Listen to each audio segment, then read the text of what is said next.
Ya,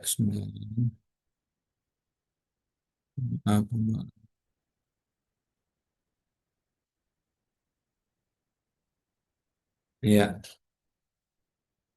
Baik, tadi telah diantarkan bahwa ini adalah merupakan fatwa yang relatif baru, baik baru secara terbitnya maupun temanya atau kontennya. Kita bicara mengenai aset digital ini, eh, kripto ini yang cukup heboh di setahun terakhir karena tiba-tiba terpangkas sampai 50% nilainya. Jangankan nanti yang future yang berjangka, yang hancur lebur, sedangkan yang on the spot saja itu juga terpangkas sampai separuhnya. Dan itu sangat berbeda dengan aset emas, baik yang fisik maupun yang digital ya.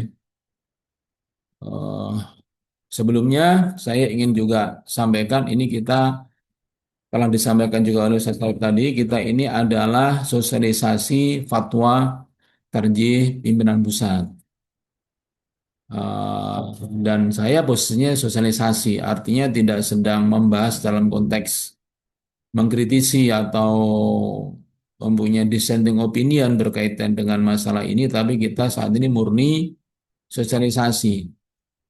Sehingga ya harapannya dipahami, bukan untuk dikritisi atau dipertanyakan ya. Itu mungkin di forum yang lainnya. Maksudnya bukan itu tidak boleh, tapi forum kali ini bukan untuk itu. Ini tolong supaya dipahami. Artinya saya sangat paham bahwa bab ini tidak tunggal ya, ijtihad ini tentu ada juga yang kontra, ada juga yang tidak setuju dengan fatwa tarjih Muhammadiyah ini. Yang kedua, ini adalah fatwa ya, belum menjadi keputusan, artinya masih bisa bergerak, tentu dengan kepakarannya ya, bukan setiap kita lantas bisa mengkritisi, tentu saja kita gunakan adab kita, kalau ini adalah eh, butuh kepakaran, sehingga ini tidak tentu tidak elok kalau setiap kita kemudian mempertanyakan, ya mendingan kita tanyakan kepada ahlinya gitu ya, yang juga mungkin punya eh, pemahaman atau ijtihad yang mungkin berbeda dengan yang difatwakan oleh Muhammadiyah itu nggak jadi soal ya. Silakan disampaikan sebagai komparasi atau mukoronah. Baik, fatwa eh, tarjih ini kalau apa namanya redaksinya mungkin nanti bisa dicek ya, tetapi ini lebih kepada kripto sebagai aset keuangan digital. Nanti akan dibedakan antara aset keuangan digital ini dengan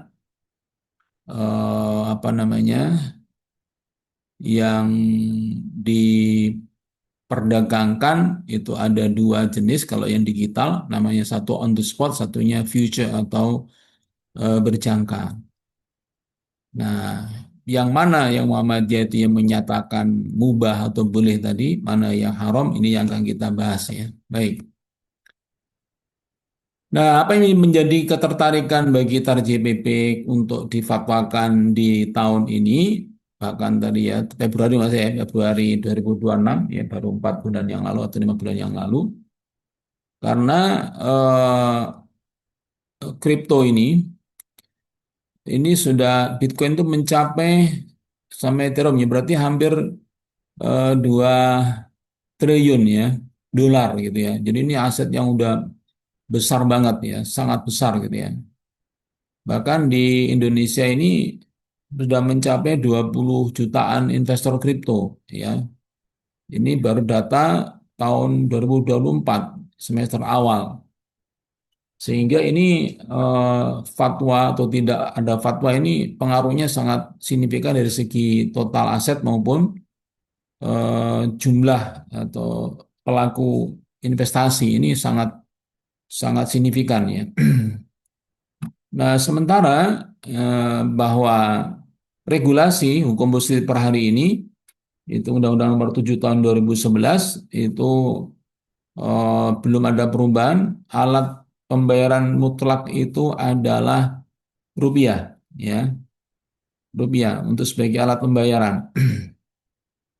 Nah, eh, lantas kripto dan sejenisnya ini tetapi dia diakui sebagai aset investasi atau komoditas digital. Nah, ini supaya kita langsung bisa connect ya. Disinilah titik persinggungannya yang tadi ditanyakan oleh Sarip dari dalam pembukaan itu, bahwa konteks dari pembahasan fatwa ini bukan kripto sebagai alat pembayaran gitu ya, tetapi sebagai salah satu cabang aset investasi atau disebut komoditas digital ya. Jadi sebagai investasi, bukan sebagai alat pembayaran kayak tadi disebutkan contohnya QRIS tadi ya contohnya. Ini bukan ya, karena dilarang. Di Indonesia belum ada legalitas yang mendukung kripto itu sebagai alat pembayaran yang sah selain rupiah ya. Sehingga ini posisinya fatwa ini memfatwakan bukan boleh tidaknya untuk menjadi alat pembayaran karena itu sudah jelas nggak boleh. Tetapi yang dibolehkan legal Undang-Undang Nomor 4 2023 P2SK dan Bapeti Nomor 8 2021 itu adalah yang boleh itu menjadi aset investasi atau komoditas digital yaitu ya.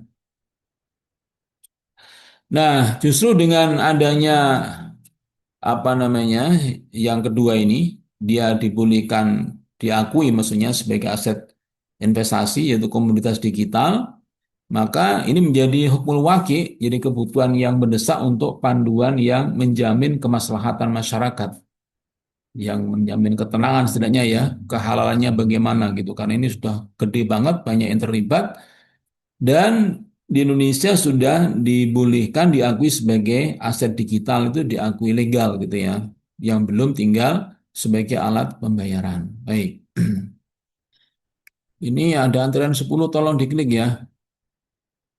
Eh, Tolong yang lainnya membantu mengklik yang merasa menjadi admin. Kasihan yang mau masuk belum bisa belum bisa masuk. Baik. Nah, dalam fatwa tarjih itu disebutkan setelah dianalisa, setelah diteliti dengan cermat, maka kripto itu diakui sebagai harta mal mutakawam, harta yang valuable, yang bernilai. Jadi yang punya nilai bahkan nilainya cukup besar gitu ya. Tentu besar maksudnya itu ya eh, secara apa ya rasio ya. Kalau besar tidaknya tergantung kita sendiri kan banyak sedikitnya itu. Ya mutakawam yang bisa dinilai gitu. Nah, apa hubungannya? Karena penentuan sesuatu disebut sebagai harta atau tidak itu terletak pada mutakwamnya, pada nilainya. Contohnya madzhab Hanafi, eh, ini redaksi Arabnya, anu, mohon maaf kurang kurang cermat, kurang pas ya. Saya bacakan ini saja terjemahnya. Jadi harta adalah segala sesuatu yang tabiat manusia cenderung kepadanya dan memungkinkan untuk disimpan hingga waktu dibutuhkan. Nah, kalau ditanyakan definisi ini, maka kripto itu masuk dalam definisi ini, gitu ya. Satu. Yang kedua, ini secara jumhur ulama itu harta itu artinya yang punya nilai ekonomis. Jadi segala sesuatu yang mempunyai nilai ekonomi itu namanya adalah harta, gitu ya. Jadi sesuatu yang memiliki nilai di mana perbuatan merusaknya mewajibkan ganti rugi itu namanya harta. Jadi mempunyai nilai, punya kemanfaatan, punya manfaat. Kemudian kalau ada yang merusak itu wajib menggantinya itu namanya harta itu Imam As-Suyuti. Nah, secara fikih kontemporer ya, tentang hak dan manfaat itu kripto memiliki utilitas sosial atau oruf dan dapat disimpan dalam digital wallet. eh, saku digital dan memenuhi definisi harta itu menurut Ali Khofif ya seorang pakar fikih muamalah kontemporer dan juga putusan tarjih tahun 76. Nanti silakan dibuka eh, lengkapnya ada 9 halaman ya, cukup panjang untuk apa namanya fatwa tarjih ini. Baik. Nah, kemudian sekarang kita masuk tadi udah harta udah dinyatakan jadi kripto dikategorikan menurut fatwa tarjih termasuk aset atau harta yang bernilai yang ada kemaslahatan di dalamnya dan apa eh, harus beri ganti rugi kalau ada yang merusaknya itu semuanya tercakup di dalam kripto ini sehingga dia dinyatakan oleh fatwa tarjih sebagai aset digital. Nah, pertanyaannya setelah jadi aset, bagaimana hukumnya berinvestasi, gitu ya? Bagaimana hukumnya berinvestasi dengan kripto ini, ya, sebagai salah satu aset digital. Nanti menariknya lagi kalau kita bicara kripto ini adalah yang berbau digital, misalnya emas, ya, emas digital. Sekarang ada emas digital. Jadi ini nanti sebenarnya pembahasannya akan merambah juga pada gimana hukumnya berinvestasi dengan instrumennya berupa emas digital, bukan emas fisik gitu ya. Baik. Alasannya tarjih itu ada pertama alaslu fil muamalat al-ibahah hatta yadullad dalilu ala tahrim. Prinsip dari muamalah itu adalah ibahah, boleh sampai ada dalil yang menunjukkan pengharumannya. Itu alasan pertama, kaidah. Yang kedua, alaslu fil manafi al-ibahah, segala sesuatu yang bermanfaat itu pada hakikatnya adalah boleh. Wa fil mudhar at-tahrim dan prinsipnya segala sesuatu yang memberikan bahaya atau mudarat itu adalah haram, tahrim. Baik. Nah, aset digital ini memenuhi dua kaidah ini gitu ya. Nah, namun, nah ini yang penting, ini yang langsung praktis, ini langsung apa sektorial gitu ya, bahwa status mubahnya ini, kebolehan ibah ini bersifat muqayyad, tidak mutlak, jadi terikat, ya.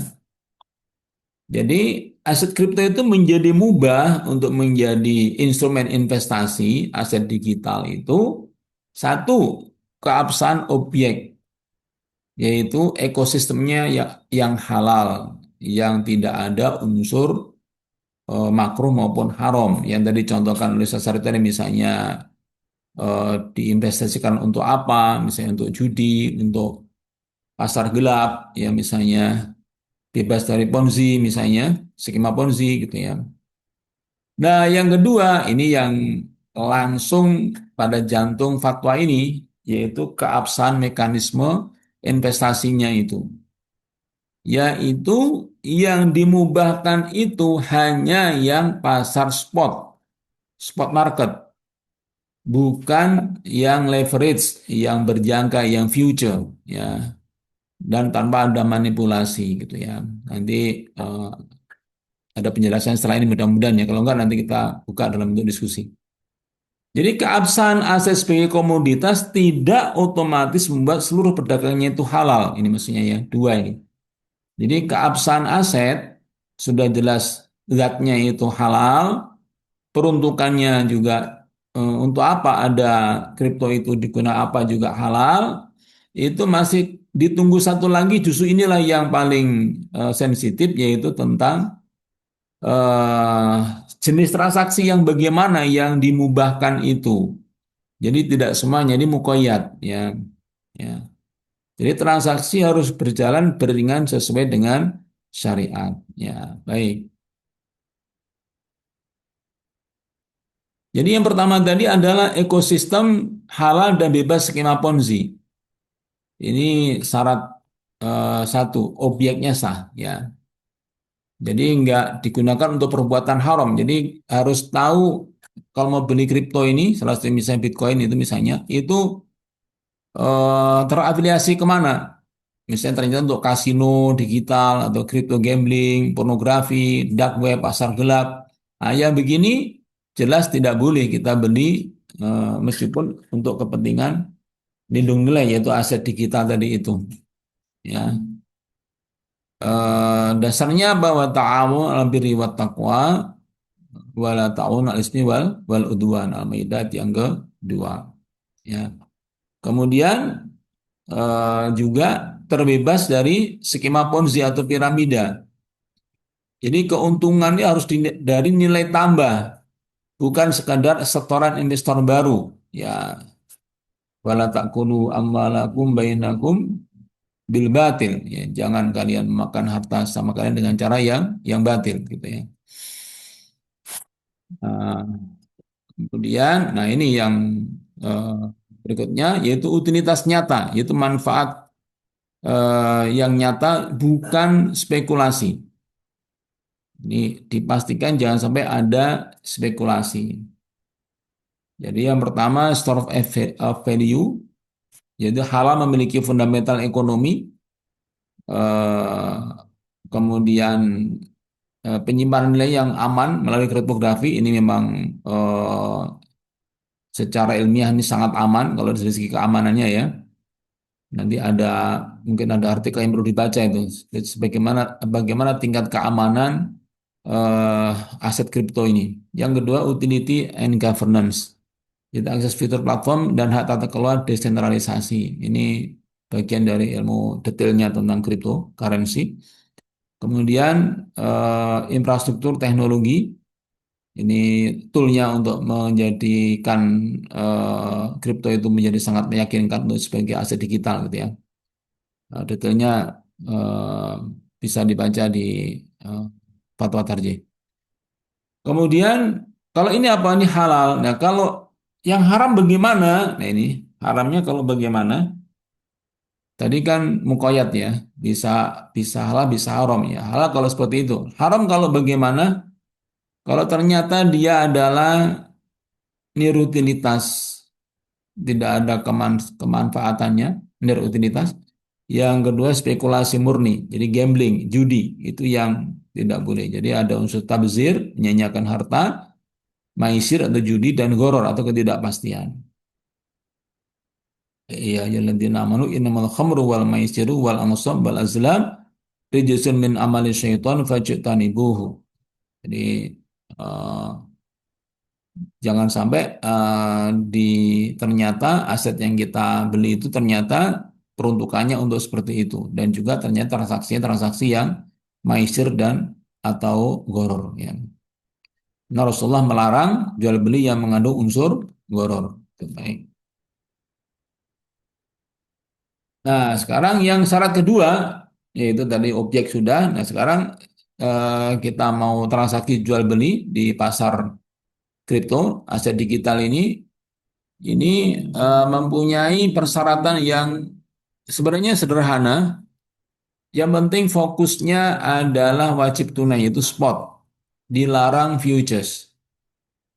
Eh, yaitu tunai seketika, yad dan biadin. Jadi kalau kita buka aplikasi digital, kripto itu mesti ada dua pilihan transaksi, yaitu transaksi spot atau transaksi futures, itu perdagangan berjangka. Nah, yang diizinkan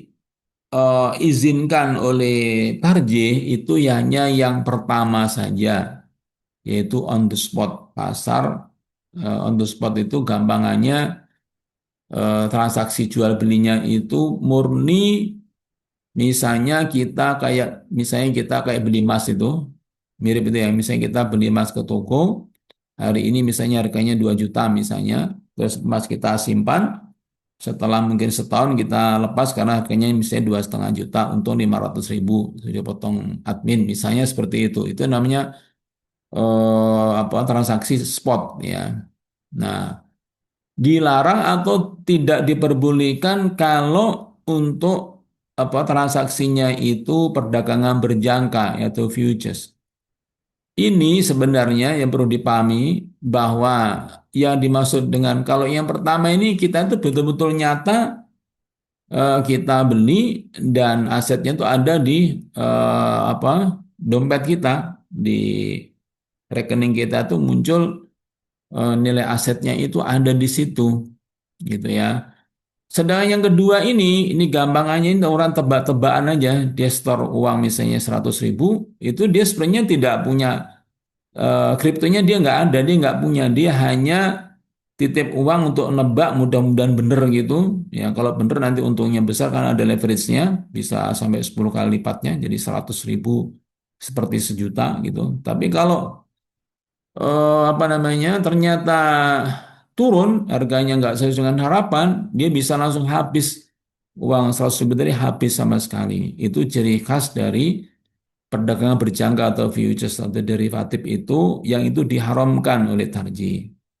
Beda dengan yang pertama tadi, yaitu yang pasar spot ini, kalau misalnya harga turun, yang turun cuman nilainya, tapi apa besarannya itu nggak berubah. Ibaratnya seperti emas, misalnya kita beli misalnya berapa 1 gram, misalnya 2,5 juta misalnya.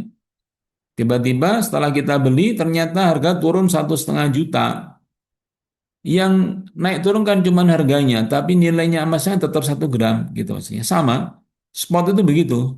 Pasar spot itu adalah ketika kita beli misalnya eh, umpama digramkan, ini digram itu kan bukan gram ya, misalnya di Bitcoin itu misalnya belinya 1 on gitu ya. Waktu itu misalnya harganya misalnya 1 miliar, itu tiba-tiba besoknya tinggal 500 juta, yang berubah adalah harganya, tapi beratnya, kalau itu berat kayak emas itu tetap tetap 1 gram itu nggak berubah. Itulah ciri khas dari pasar yang boleh, yaitu spot itu, yaitu spot itu, on the spot, bukan yang future yang bawah ini.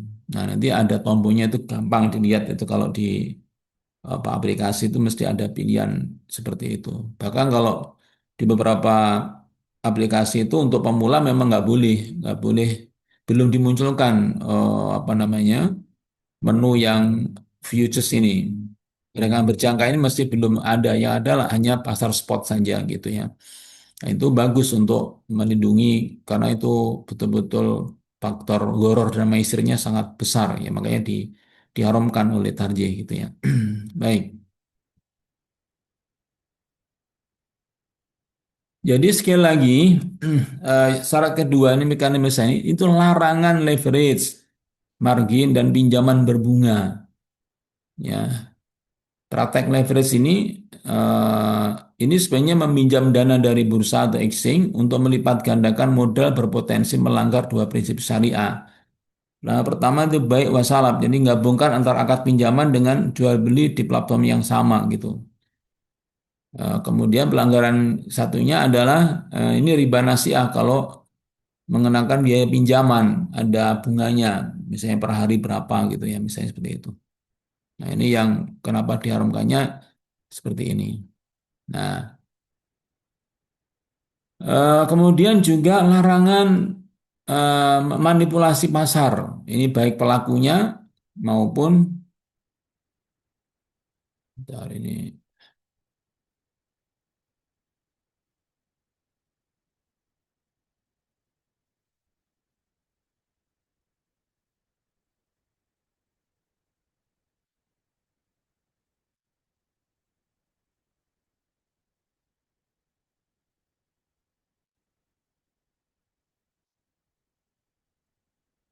kena virus ini bentar ya. Oh, iya. Nah, jadi ini eh, eh, salah satu dari fenomena digital ini, tanda kutip mungkin kejahatan ya, atau kedoliman itu ada namanya pump and dump. Ini haram. Misalnya apa, kerjasama antara beberapa investor ya, satunya punya dana yang sangat besar, dia langsung eh, apa aksi beli. Nah, sehingga ketika itu harganya naik gitu ya, sehingga kemudian saat itu terjadi lonjakan harga. Nah, ini biasanya bagi investor pemula, dia akhirnya langsung tertarik untuk apa namanya membelinya. Setelah beli dalam kondisi yang relatif tinggi, tiba-tiba dia apa namanya jual kembali gitu. Akhirnya harganya jadi jatuh sehingga kemudian bikin stres pada investor yang pemula. Ini bagi pelakunya ini haram gitu ya. Itu yang tidak boleh-bolehkan karena dia berarti menjebak para apa investor pemula untuk kemudian dia terkena jebakan yang namanya pump and dump ini gitu ya. Jadi ditebas supaya harganya menjadi naik. Nah, setelah itu kemudian dia lepas lagi gitu atau kebalikannya. Baik. Yang kedua ada short selling, ini jual jual kosong jadi haram. Jadi ini eh, menjual tanpa memiliki aset nyata itu murni kontrak spekulatif. Itu yang namanya future itu seperti itu. Makanya diharamkan ya. Baik. Dia ada lagi dibahas di target juga tentang airdrop kripto. Airdrop kripto ini maksudnya adalah gampangnya kayak promo ya. Promo beli aset sekian ada diskon atau ada bonus apa. Ini jawabannya adalah boleh asalkan tidak melibatkan perbuatan batil. Misalnya apa? Ternyata syaratnya promo itu harus mempromosikan kasino, menyebarkan hoax atau ulasan fiktif atau mendukung proyek yang haram misalnya. Atau syarat yang kedua yaitu bebas dari unsur riba ya. Itu syarat umum ya keharaman muamalah. Baik. Larangan mutlak lainnya lagi adalah eh, yaitu tadi saya sudah sampaikan di awal tadi bahwa kripto itu tidak sah sebagai mata uang. Ya, ya pertama alasannya karena volatilitas yang sangat ekstrim, jadi sangat ekstrim ini ya fluktuasinya, sehingga eh, betul-betul tidak layak, belum layak lah untuk menjadi seperti mata uang gitu ya. Kemudian keterbatasan pasokan dan juga akses ya karena masih sangat minim ya. Dan yang kedua kedaulatan negara karena ini lintas negara jadi bisa mengaburkan definisi kedaulatan suatu negara ya. Dia masih belum diizinkan sampai sekarang belum diizinkan oleh oleh pemerintah. Baik.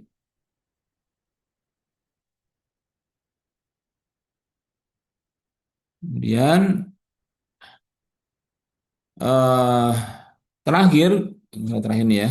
Ini Tarjih mengingatkan karena ini adalah apa pertama produk yang relatif baru dan pernik-perniknya sangat relatif rumit ya. Eh, maka perlu diilmui dengan detail ya, istilahnya do your own research. Jadi kewajiban untuk eh, meneliti ya, teliti dengan cermat. Jangan sampai sebenarnya kita masih belum paham, kita sudah masuk di dalamnya. Ini menghindari jahalah. Jangan sampai kita bertindak bodoh ya, hanya ikut-ikutan FOMO istilahnya karena bilang di, katanya menjanjikan keuntungan yang sangat besar fantastis, akhirnya kita ikut-ikutan tanpa kita tahu ini yang mana.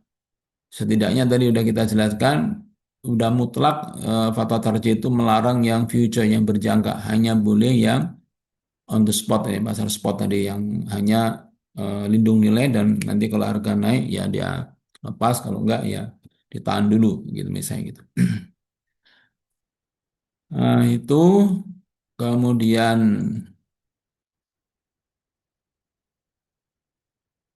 eh, di tarjih, di fatwa tarjih yang terakhir itu pesannya adalah patuhi regulasi.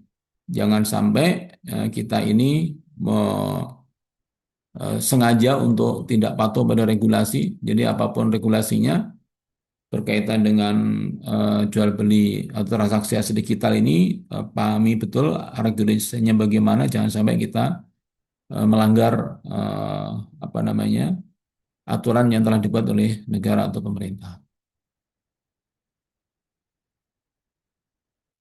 Penutup pesan moral dari Tarji ini pertama, teknologi blockchain adalah instrumen muamalah yang harus dikelola demi kemaslahatan umat. Jadi kita jangan menjauh dalam arti jangan dibiarkan karena ini punya dampak atau prospek yang sangat besar sangat signifikan sehingga bagaimana kita ini berupaya untuk mengarahkan supaya lebih kepada kemaslahatan umat, bukan kepada apa kebulian yang tanpa batas ini ya. Dan juga bukan lampu hijau, ini bukan dorongan. Ya, target ini bukan mendorong supaya kita rame-rame masuk, apalagi masuk yang spekulatif malah jelas haramnya gitu. Jadi tetap kita berupaya apa namanya, do your own research tadi itu ya, harus hati-hati, jangan sampai gegabah, jangan sampai ikut-ikutan, jangan FOMO. Yang ketiga ini adalah pedoman ini dinamis, terus diikuti perkembangannya. Eh, Kebuliannya itu juga akan terus dipantau. Kemudian jangan sampai ada keluarga Muslim yang apa terjatuh pada investasi yang spekulatif dan nanti akan jadi korban investasi dalam aset kripto ini. Dari awal sudah diingatkan seperti itu dan dipastikan bahwa dia ekosistemnya itu ekosistem yang halal gitu ya. Nah itu kira-kira Bapak sekalian, para ustaz-ustaz sekalian, secara singkat boleh saya ulang sedikit. Jadi prinsip dari kebolehan dari target ini adalah pasarnya pasar on the spot, pasar yang hanya melindungi nilai, seperti kita kasarnya seperti kita beli emas ke toko yang offline. Belinya berapa, ditahan sampai harga naik, kalau naik dia lepas, kalau turun dia bersabar. Nah, itu yang dibolehkan. Itu disetarakan, aset kripto ini setara dengan seperti emas sebagai aset. Perdagangannya dilarang berjangka atau disebut dengan futures, itu yang dilarang karena itu hampir dipastikan mutlak, yaitu gharar dan maisir ada di dua-duanya. Demikian Ustaz Sarip yang bisa saya sampaikan. Saya kembalikan. Assalamualaikum warahmatullahi wabarakatuh. Waalaikumsalam warahmatullahi wabarakatuh. Syukran Ustaz Dwi Triyono. Eh, sudah sangat jelas ya bahwa fatwa ini merespon peristiwa-peristiwa yang terjadi di umat ya, sehingga perlu sebuah apa ya, satu landasan untuk bertindak ya, untuk melakukan sesuatu yang baru ya. Karena di situ tentunya ada sebuah resiko-resiko yang eh, bisa melekat pada seseorang itu ya. Dan tadi sudah sangat tegas bahwa fatwa ini yang terkait dengan PP yang menyatakan kripto ini adalah mubah, dalam pengertian kripto itu terkait dengan aset ya yang dimiliki seseorang, bukan terkait dengan alat pembayaran yang berdampingan dengan rupiah atau sesuatu yang penggunaannya tadi kami garis bawahi mengandung unsur maisir, gharar maupun mengandung unsur riba, yaitu sebagai dasar di dalam bermuamalah ya. Jadi eh, setiap muamalah itu tidak boleh ya mengandung hal tersebut. Kemudian juga tidak diperkenankan ada unsur paksaan ya.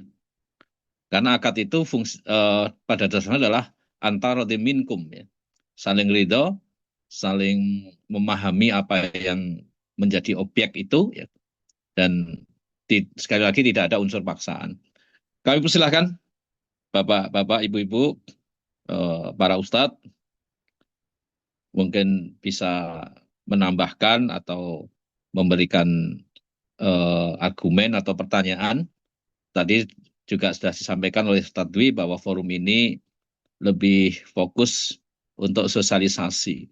Sosialisasi ini maknanya adalah kita memahami yang telah ditetapkan oleh fatwa oleh PP, kemudian juga kalau perlu juga mengembangkan ya, bukan membuat hal baru tapi mengembangkan eh, peristiwa-peristiwa hukum yang mungkin terkait dengan persoalan kripto itu sendiri. Kami silakan Ustaz, monggo.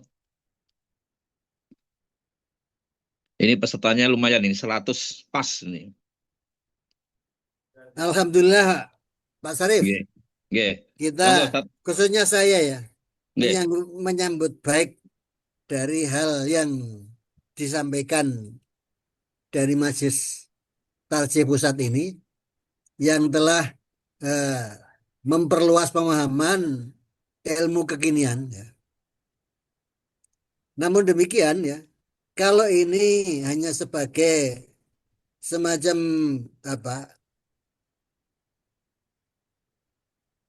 sebagai selingan ya, setuju. Karena ekonomi tradisional sudah berkembang ya. Nah, yang ini baru ya bagi kita cukup sebagai ilmu. Ke depan menurut saya hal yang masih sifatnya itu ibadah ansih dulu. Karena apa? Banyak warga Madiyah yang misalkan takbirnya masih belum eh, pas, rukuknya, sujudnya, bahkan ya keseluruhan sholatnya itu banyak yang menyimpang, masih menyimpang. Itu masih banyak orangnya. Nah, ini perlu diperdalam sehingga kita menjadi eh, khususnya para mubalik itu bisa menjadi cermin dari orang Muhammadiyah kalau beribadah bisa dilihat. Karena Rasulullah sendiri kan menyampaikan baik buruknya orang itu bisa dilihat sepintas lewat sholatnya. Nah, kalau mubalik kita CMM sholatnya jengkang-jengking ya kelihatannya tidak khusyuk ya itu kan juga memalukan. Karena apa? Takmir masjid kita ini juga kritis. CMM kok masuk masjid kaki kiri misalkan ya. Waktu sholat tahiyatul masjid lihat jamaah takbirnya nggak bener, rukuknya nggak bener ya, dan sebagainya. Ini perlu diperdalam lewat ilmu dari KTO kita. Itu usul saya. Tapi tidak menolak ilmu-ilmu baru yang sifatnya selingan semacam ini. Terima kasih saja. Assalamualaikum warahmatullahi wabarakatuh. Waalaikumsalam. Monggo Ustaz Dwi. Ada yang lain mungkin? Memang salah satu contoh saya ini kan perjalanan dari mana ini? Dari Jogja ke Malang ini kan kemarin sempat bertemu salah satu penumpang. Itu Bisa sholat. Sarip, itu ada yang tanya itu, ada yang angkat tangan tuh, mungkin bisa dipersilakan. Iya, silakan, silakan. Oke, baik. Terima kasih atas kesempatan yang diberikan, Ustadz. Oh, Bu Wahyu tuh. Oke. Saya mau ini, mau nanya, apakah Oke. Saya kasih kendor aja Ustadz Bayu, mohon maaf. Terima kasih atas materi yang disampaikan Ustadz, sangat bermanfaat sekali. Ini yang mau saya tanyakan, adakah rekaman untuk kajian online ini? Jika ada, bolehkah saya minta gitu kan? Kemudian hmm, mungkin tadi saya sempat sedikit bertanya-tanya sebenarnya Ustadz tentang hukum cryptocurrency ini. Apakah itu bisa dimaknai sama dengan jual beli saham Ustadz? Terima kasih.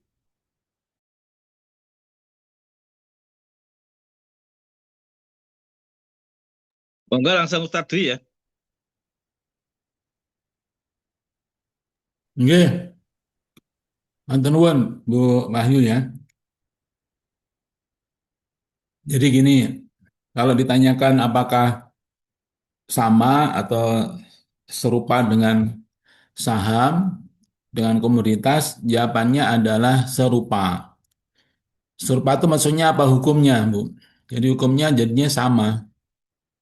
Jadi bagi kita yang suka di apa online trading seperti saham, komoditas itu Pasar modal. pasar modal itu yang diizinkan itu adalah spot. bukan berjangka. Jangan yang future, ambil yang spot. Spot tuh gampangnya kalau saham ya sama. Jadi saham BSI misalnya, beli, waktu beli misalnya 2.000 per lembar saham.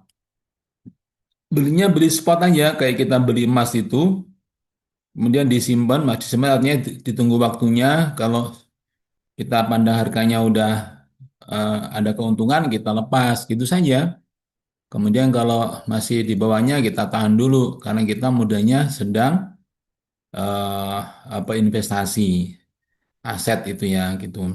Nah, gitu saja mekanismenya yang dibolehkan oleh Muhammadiyah. Adapun yang bikin heboh tiba-tiba kaya tiba-tiba miskin itu bukan yang spot. Kalau spot tuh nggak bakalan ada gejolak sampai seperti itu, nggak bakalan bikin stres, nggak bakalan bikin panik karena aset kita yang pegang. Aset itu ada pada rekening kita atau akun kita. Jadi itu eh, relatif aman ya sebagaimana kita lah. Mungkin emas kita simpan di bawah bantal, di lemari, di brankas kayak gitu. Asetnya itu kita yang pegang itu kalau spot. Nah kalau yang selama ini bikin stres, bikin gila, bahkan itu ya karena ngambil yang future yang berjangka tadi itu. Yang kalau apa namanya harga turun itu bisa habis. Jadi memang mengarah kepada tiga yang Ustadz Sarip bilang tadi ya goror, maisir dan riba itu tiga-tiga itu hampir ada di future berjangka itu. Jadi saham juga sama nanti kalau sahamnya kita ngambilnya future ya jadi haram, tapi kalau ngambilnya spot ya jadi halal gitu. Tentu masuknya eh, dari segi transaksi ya. Kalau dari segi objek ya tetap tadi tidak boleh. Misalnya mohon maaf, misalnya kita mengambil saham bir ya saham judi misalnya gitu kan. Ya itu tentu tidak boleh gitu. Ya gitu kira-kira Bu saya kira.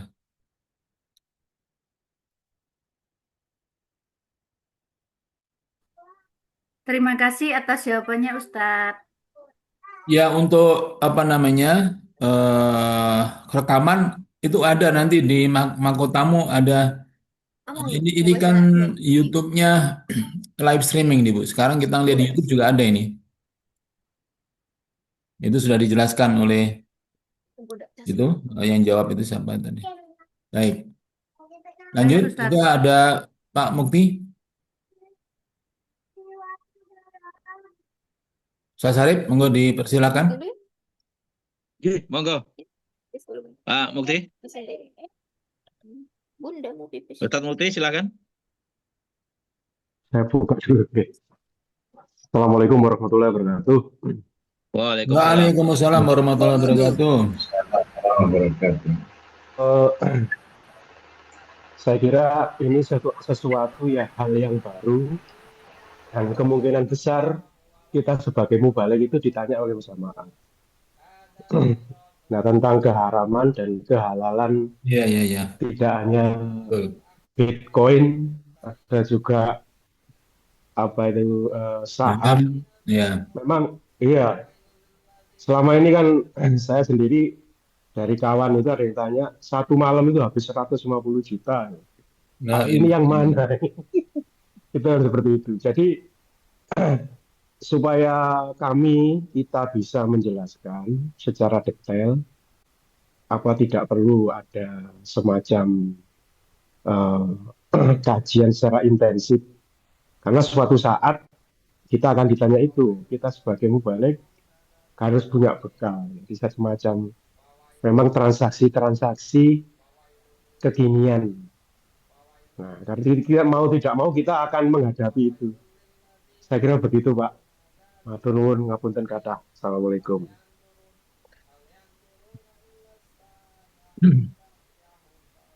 Waalaikumsalam warahmatullahi wabarakatuh. Ustaz Mukti. Saya jawab Ustaz Sarip ya. Monggo langsung.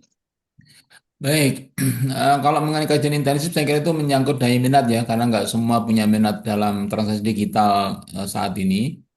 Yang kedua, yang dicontohkan jenengan tadi mengenai ada teman yang kehilangan 150 juta dalam semalam itu udah dipastikan itu future, itu udah pasti itu. Nggak mungkin yang spot. Spot itu tidak akan membuat aset kita hilang. atau berkurang. Yang berkurang cuma angkanya doang, tapi nilainya tetap segitu aja. Kalau saya terus terang hitungan kripto saya nggak tahu apa namanya bit apa namanya itu ya. Anggap aja misalnya emas supaya gampang gram ya. Jadi kalau spot itu ibaratnya kita misalnya beli digital emas 1 juta, nanti langsung dikonversi sekian gram dapatnya. Nah, mau harganya berapapun, mau naik mau turun, itu di akun kita, di apa dompet kita itu ya tetap segitu. Misalnya 1 gram ya 1 gram terus gitu, nggak bakalan hilang karena fluktuasi harga hanya turun, berarti ya jangan dijual. Nah, makanya kan nanti ada nasihat investasi ya harus pakai uang yang super dingin, tidak untuk harian, bahkan tidak untuk bulanan gitu. Itu yang arahnya mesti ke sana nasihatnya. Nah, baru kemudian apa namanya? Kalau ditanyakan kerja intensif itu sebenarnya ya nggak perlu intensif banget sih. Menurut saya itu setengah hari juga udah bisa memahami oh ini yang boleh yang nggak boleh itu contohnya ini kita kalau buka aplikasinya langsung tahu itu paling hanya butuh 10 seperempat jamnya udah selesai lah kalau masalah yang dimaksud spot itu yang mana, yang future yang mana, yang halal yang mana, yang haram yang mana itu ya paling ya 1 sesi sudah cukup saat kalau masalah itu. Nah, tinggal nanti pendalaman mengenal saham, mengenal apa namanya tadi kripto, ya mengenal emas, emas digital. Sekarang ada BSI bikin emas digital, Pegadaian juga bikin emas digital, Tokopedia juga emas digital. Jadi sekarang aset digital itu saya yakin salah satu pertimbangan kenapa fatwa tarjih menghalalkan atau membolehkan dengan mukoyat Mati tadi tadi. karena Hmm. sebelumnya sudah ada aset digital dari komoditas offline emas itu sekarang ada emas digital gitu loh yang di kita jauh lebih apa liquid cepat 24 jam sehari 7 hari sepekan itu bisa itu tapi yang kita pegang adalah digital bukan emas yang murni itu udah dinyatakan halal gitu maka kripto itu ijtihadnya Muhammadiyah itu disetarakan dengan emas digital yang dipasarkan Oke. secara legal gitu. Gitu Ustaz Mukti. Matur nuwun, Ustaz. Iya, sami-sami. Monggo lanjut. Alhamdulillah Ya, ini silakan. yang Mati. rekor terbanyak kayaknya. Ya, Ada 100. manfaatnya, zoomnya ditingkatkan, ada manfaatnya, Masya Allah. Iya, Mas Herianto, silakan. 106. Itu ada yang mau tanya? Silakan, Pak Arianto. Silakan, Pak Arianto. Nggih, terima kasih. Assalamualaikum warahmatullahi wabarakatuh. Waalaikumsalam Waalaikumsalam warahmatullahi warahmatullahi Nah, wabarakatuh. Ini Ustaz, mohon maaf jika saya agak apa namanya absurd ya tentang pengelolaan wakaf produktif, Iya, di mana kita sudah katakanlah sebuah lembaga amil zakat, kemudian sudah melakukan sebuah proses penggalangan, iya. sehingga kemudian dana ini tidak boleh berkurang, tidak boleh dikurangi atau ditasarufkan. Namun kemudian ini diinvestkan. Nah, ini kan butuh kejelasan. Diinvestasikan itu berbentuk apa saja yang sekiranya kemudian ini tidak menyalahi halal haramnya itu. Oh iya, Barangkali itu, Ustaz. Terima kasih. iya. Baik. Saya jawab langsung Ustaz Sarim ya. Jadi gini, karena kita temanya sekarang adalah investasi digital, jadi eh, kesempatan saya mengulang menegaskan lagi, investasi itu tentu bebas, artinya sangat luas, yang penting halal, baik zatnya maupun transaksinya atau mekanismenya. Intinya begitu saja. Nah, kalau berminat pada investasi digital juga bisa apa namanya wakaf produktif itu, misalnya berupa kripto, berupa apa namanya emas digital itu boleh aja. Kalau supaya ada lindung nilai supaya tidak merosot terus karena hukum uang fiat uang kertas itu ya hampir pasti sudah berabad-abad lamanya selalu turun kena inflasi itu. Nah, eh, investasi itu tujuannya untuk lindung nilai supaya tidak merosot terus gitu. Misalnya dengan emas digital juga boleh, emas fisik juga boleh, kripto juga boleh, saham juga boleh. Yang penting tadi itu jangan sekali-kali mengklik yang future yang berjangka. Pilihlah yang spot karena dia betul-betul kayak transaksi tradisional. Belinya berapa, kalau harga naik dijual, kalau harga nggak belum bagus ya ditahan dulu gitu. Itu saja mekanismenya. Jadi secara umum eh, men- mengoptimalkan waktu produktif untuk diinvestasikan itu boleh sebagai upaya minimal lindung nilai supaya tidak merosot terus, tapi bahkan semakin naik. Itu instrumennya bisa offline, bisa online. Mau offline mau online itu jangan sampai ada unsur gharar, maisir, riba. Dan Tarjih sudah membuat rumusannya yang bisa terhindar dari gharar, maisir sama riba itu adalah yaitu lindung nilai atau yang disebut dengan pasar spot ya, yaitu on the spot bukan yang future. Nanti penjelasan lebih lanjut mungkin kalau memang dibutuhkan ya kita offline yang mana yang dimaksud itu mungkin kayak di kita yang sering pelakunya itu contohnya ya Ustadz Zakaria Subiantoro, ada Ustadz Hamzah yang beberapa kali upload di grup JMM itu apa transaksi kripto dan sebagainya itu saya kira Mas Rianto. Iya Lanjut, Ustaz, terima kasih. iya, lanjut Ustaz Sarip. Ada yang resen lagi? Oke, silakan. Masih ada waktu. Monggo. Ustaz Eko, monggo. Oke. Assalamualaikum warahmatullahi wabarakatuh. Waalaikumsalam Waalaikumsalam warahmatullahi warahmatullahi wabarakatuh.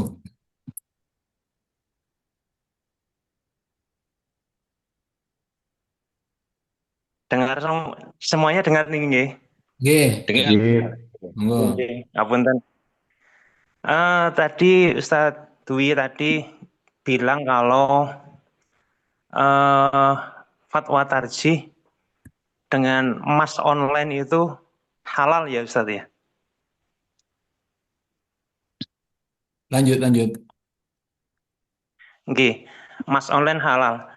Tetapi kalau dengan emas itu kan termasuk barang ribawi ya Ustadz ya.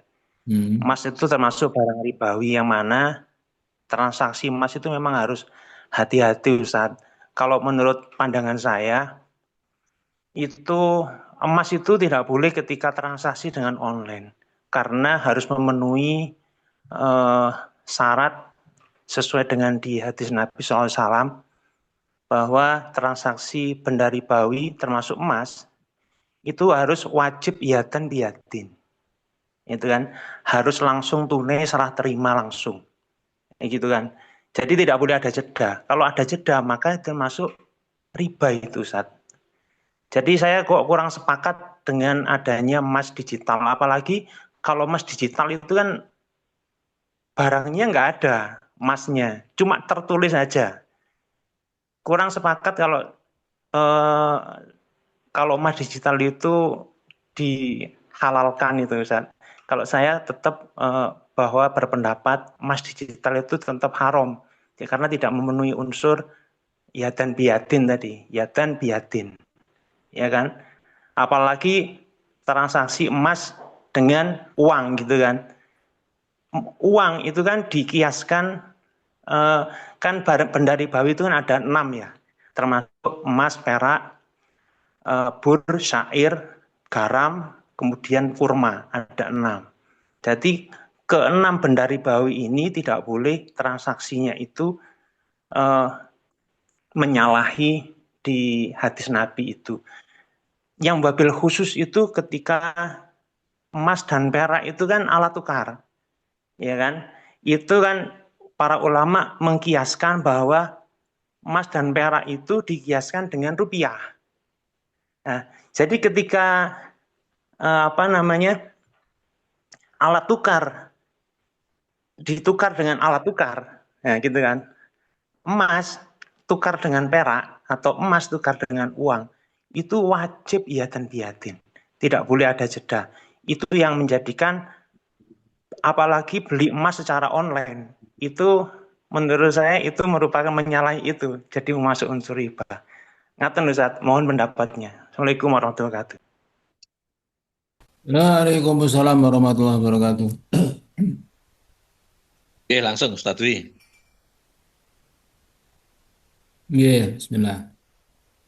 Baik, saya tegaskan sekali lagi bahwa fatwa tarjih yang sekarang kita sosialisasikan ini membicarakan tentang aset digital. Salah satunya adalah kripto itu. Adapun yang tadi saya sebutkan emas digital itu tambahan penjelasan dari saya aspek digitalnya. Itu tidak ada di dalam fatwa tarjih. Artinya itu pendapat pribadi saya yang menyatakan bahwa karena aset kripto digital itu dibolehkan secara muqayyad, maka segala bentuk aset digital juga menjadi mubah secara muqayyad. Muqayyadnya di mana? Yaitu memenuhi syarat yang antum sebutkan tadi itu, ya dan biatin dan sebagainya tadi itu. Jadi saat ini Pegadaian Syariah maupun BSI kan sudah mempunyai emas digital. Itu tentu dasarnya fatwa, bukan kebijakan perusahaan, itu dasarnya fatwa, bukan sama dari MUI ya.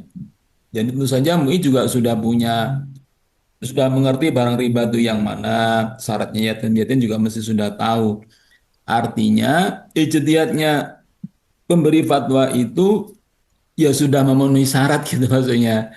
Nah, mungkin antum menganggap itu belum memenuhi syarat, ya beda di situ aja. Tapi kalau dalilnya, jangan sampai kita suudon mereka tidak tahu dalil yang antum sebutkan tadi gitu maksudnya. Itu beda pemahaman aja. Misalnya gini, yatan biadin. Justru kalau digital itu detik, apa namanya, proses serah terimanya yatan biadin itu. Kalau kita offline itu kan butuh nulis dulu uang uang kita serahkan, baik fisik maupun transfer.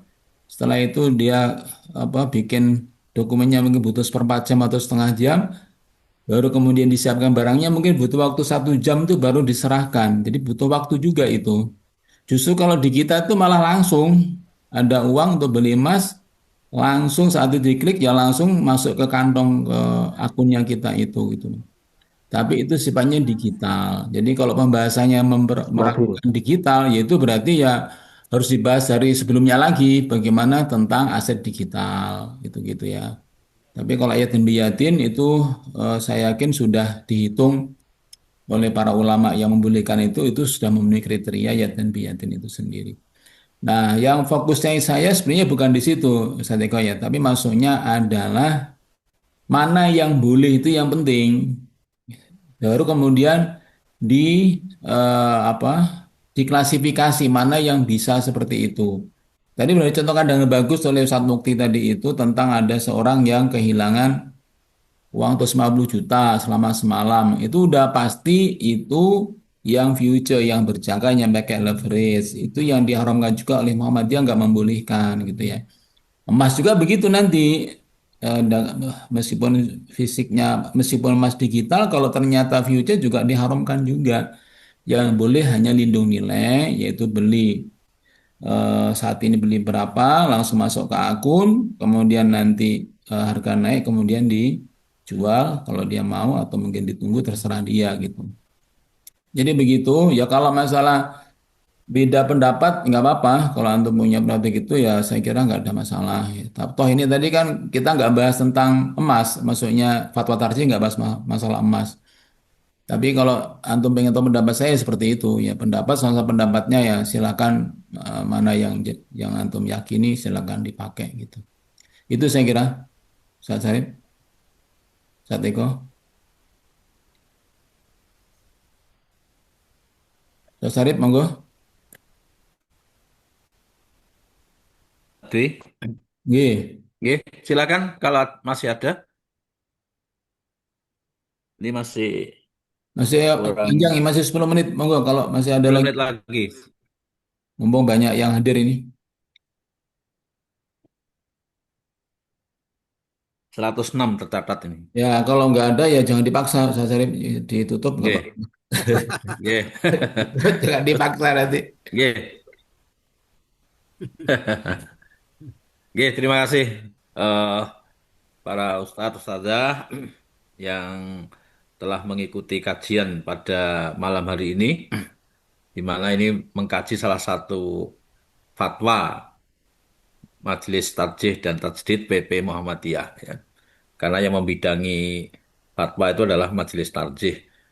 Ya, itu yang sebagai bahan untuk memberikan dasar hukum kepada umat. Dan tentunya yang disampaikan oleh PP Muhammadiyah itu juga tidak hanya berlaku untuk warga Muhammadiyah, ya. Bahwa Ini ini ada ada, Pak Novi, ya. ya silakan, Mas Novi, monggo. Pak Novi ini pakarnya ekonomi syariah ini. Monggo, monggo. Dan baru baru hangat ini, dokternya baru 1 bulan, belum Masya ada. Allah. Alhamdulillah. Monggo, Monggo, Ustaz Ustaz. Novi. Ji, terima kasih atas kesempatannya. Assalamualaikum warahmatullahi wabarakatuh. Waalaikumsalam. Waalaikumsalam. Berkenaan Warahmatullahi dengan wabarakatuh. cryptocurrency tadi, yang disampaikan di fatwa Tarjih, saya melihat kok belum dijelaskan kripto mana saja yang masuk dalam kategori mubah dan yang dilarang ya, karena kripto ini kan macam-macam, ada Bitcoin dan kawan-kawannya itu mana yang eh, dikategorikan mubah, karena bisa jadi ada kripto yang muncul tapi dia eh, cuma untuk menarik FOMO masyarakat. Nah, ini yang saya kok belum menangkap kejelasan kripto mana aja yang dianggap mubah. Jadi saya melihatnya masih umum ya. Mungkin apakah ada penjelasan dari Tarjih berkenaan dengan aset digital ini? Karena kalau kita misalkan tadi ada yang membandingkan dengan emas digital dan sebagainya. Kalau emas digital kan jelas ya, underlyingnya jelas. Dan berkenaan dengan kripto ini kan memang harus betul-betul hati-hati ya. Beda dengan apa tadi emas digital ya. Mungkin Ustadz Dwi bisa ada informasi ya, kripto mana aja yang termasuk golongan yang mubah ini. Terima kasih. Iya, baik. Eh, Langsung saya sharing ya. Ye, monggo. Jadi sebenarnya ada, tapi mungkin tadi jenengan belum gabung bagaimana tadi ya. Jadi Bitcoin itu ada yang punya underlying ada, baik berupa dolar maupun emas itu ada. Ya rumputnya Bitcoin itu rata-rata punya underlying Zat. Itu yang direkomendasikan lah gitu ya. Eh, Nah, yang meme, kemudian yang FOMO, yang kemudian tadi disebut dengan pump and dump itu yang nggak boleh gitu ya. Yang gorengan, istilahnya barang orang bilang gorengan ya. Memacu psikologi investor pemula untuk mengeraup apa, nilai investasi, setelah itu dipukul kebalik gitu, akhirnya berjatuhan gitu ya. Itu yang tentu tidak boleh gitu ya. Itu secara objek tadi ya, zat, secara zat termasuk tadi itu saham teknologi, Bitcoin teknologi atau Bitcoin kasino, Bitcoin eh, dark web atau dark market, nah, itu sudah dibahas tadi. Tapi memang ini eh, saya tidak memfokuskan pada contoh-contoh detail seperti itu, karena kita tidak sedang bicara tentang eksekusi langsung di pasar digital ini, kita baru sebatas apa namanya mensosialisasikan tema ini gitu ya. Nah, nanti kalau ada yang minat ya mungkin kita detailkan seperti itu bagaimana gitu. Termasuk ya dari antum sendiri saya kira lebih pakar dalam bab masalah menseleksi kripto sebagai aset digital itu. Saya kira itu saat tambahan dari saya. Ye, Dari Ustadz Hafid juga sudah ya ini tadi seperti yang saya jelaskan tadi Ustadz Hafid. Jadi yatin biyatin itu lebih meyakinkan yang digital karena hampir nggak ada apa delaynya, paling hanya detik ya, 1-2 detik itu sudah langsung masuk gitu ya secara konsep ya. Kalau offline tuh nggak mungkin 1 detik, itu butuh waktu, butuh macam-macam lah ya, sehingga gitu. ye. Pak, Terima kasih. saya ikut pesan Oke, sebentar ya Pak. oke. Nggih. Lama juga boleh, Ustaz Adik. Nah, ini ada waktu 6 menit ya. Kultum. Berulang kali saya sampaikan di grup CMM, tolong teman-teman CMM ya, bahkan para takmir yang ikut di sini, pasang foto diri terakhir pada ikon HP-nya. Karena apa? Banyak takmir itu yang tidak ngerti. Ustadz itu temanan orangnya ini kan dan sebagainya. Termasuk kita ya, kula panjenengan. Itu takmirnya yang mana? Sering terjadi CMM sudah datang, duduk di soft depan ya, dekat mimbar. Tapi karena takmirnya tidak kenal, akhirnya bingung. Habis itu saya diumumkan karena langsung menyuruh orang lain. Nah, CMM yang ada di depan mimbar ya bengong saja. Itu kadang-kadang salah kita. Opo aja kon pasang foto nih gue nih apa WA-nya kok ndak mau. Kok kayak kayak orang seorang salafi itu aja ya. Saya nggak boleh pasang Rahasia. foto. Nah itu Tawaduk berhasil. sangat Ya, saya. tawaduk ini. Ya, kalau nggak mau pasang nanti akan saya keluarkan dari grup CMM ya. Ih, Karena apa? jangan. Membingungkan. Ya. Hebat. Ini Nah, ini abot, Ustaz yang dari Ambon juga deh. Karena membingungkan itu semuanya ya. Ada Nggih. yang ditulis apa nama depan aja N-nya saja misalkan ya. Konsonan huruf di depan aja lah. Jangan. Ada yang Karena merek itu HP, untuk Ustaz. dialog, Ada untuk yang merek HP ya. juga. Iya, Masya Allah. Ini saya heran, Pak. Oh, lawang di pusat aja pimpinan kita pasang foto semuanya kok enggak apa-apa kok. Kita yang ada di bawah lebih pintar barangkali. Oh, itu nanti dosa, itu nanti akan diminta. Izin, Nah, izin. saya betul-betul menyarankan ini karena enggak, kalau yang bersangkutan mungkin tidak pernah ditegur sama takmir ya. Nah, saya kadang-kadang ini ke teman-teman ini kok kebangetan itu ya. Takmir bingung ya. Gitu saja, nggih, matur nuwun. Tolong dipasang ikon foto kita yang terakhir pada nomor HP kita masing-masing. Terima kasih. Iya, Assalamualaikum Ustaz. warahmatullahi wabarakatuh. Waalaikumsalam Terima kasih. warahmatullahi wabarakatuh. Nah, Waalaikumsalam. karena jalan angkat tema itu ya saya sekaligus sampaikan juga berita yang ternyata nggak mudah. Ya. Jadi sama-sama udah pasang foto, ketemu itu tetap bingung. Loh, jenengan ini siapa? Loh, loh saya yang tadi menghubungi lewat WA. Loh, lah ini fotonya sama orangnya kok beda ini. Fotonya kucing, cucunya. Bukan, maksudnya fotonya itu gemuk. Nah, orangnya sudah kurus. Jadi kita bingung ya, kok beda. Tapi tak tamatkan, oh iya ternyata memang ada kemiripannya. Jadi butuh tamat nih baru ya seperti Kan itu. ada yang Ustaz, naruh Pasang, ikonnya pasang itu foto berubah. jangan ini dong tahun lalu lah. Ya, ada kucing, ada cucunya, ada Masya Allah macam-macam itu. Ini alat untuk Oke. kita komunikasi dan saling menghormati, saling mengenal kan ya. Nggih, harus Ustaz. Nggih. Ya. Mohon Foto mohon pengertiannya, terbaru. kesadarannya. Berarti Pak waktu Ustaz. jadi khotib Pak, harus pakai jas CMM khusus ini. Tidak. Enggak, enggak. Saya sentak kayak sebagian. Kalau yang tadi saat memang kita sedang apa ya, saya pengen mensosialisasikan putusan tarjih yang terbaru HPT Jilid 3 tentang fikih sholat. Memang ini kita akan rencananya kita akan sosialisasikan Zat. Ini karena juga ada banyak hal yang Bagus. baru di HPT Jilid 3 yang kita rata-ratanya yang pakai masih yang lama HPT Jilid 1 padahal sudah ada revisi HPT Jilid 3 tentang fikih sholat gitu ya. Mungkin nanti itu kita akan Bukan revisi kan Gus itu. Bukan revisi ya, tambahan penjelasan. Kalau ya, revisi memang ada berarti yang beberapa dulu tidak boleh itu. memang ada Nah, beberapa revisi, ada beberapa yang revisi memang. Tambahan ada, revisi ada, penguatan ada, penegasan ada. Itu isinya beberapa seperti itu.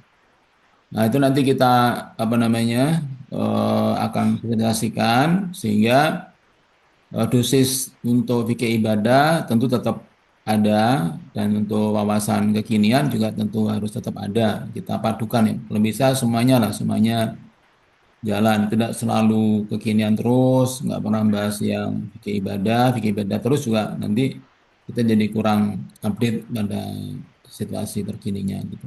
Itu saya kira tambahan dari saya. Nih, Oke, bagus. makasih Ustadz. Jadi Ustadz Adik, Persis. oke, pas jam Pas jam 9, alhamdulillah. Alhamdulillah. Jam Mari kita 1 bukan 9. ya Ustadz, mari kita tutup dengan doa kafaratul majelis. Subhanakallahumma wa bihamdika asyhadu an la ilaha illa anta astaghfiruka wa Amin. atubu ilaik. Assalamualaikum warahmatullahi wabarakatuh. Waalaikumsalam warahmatullahi wabarakatuh. Waalaikumsalam Punten. warahmatullahi Ya, Warahmatullahi wabarakatuh. Waalaikumsalam warahmatullahi wabarakatuh. izin live nggih.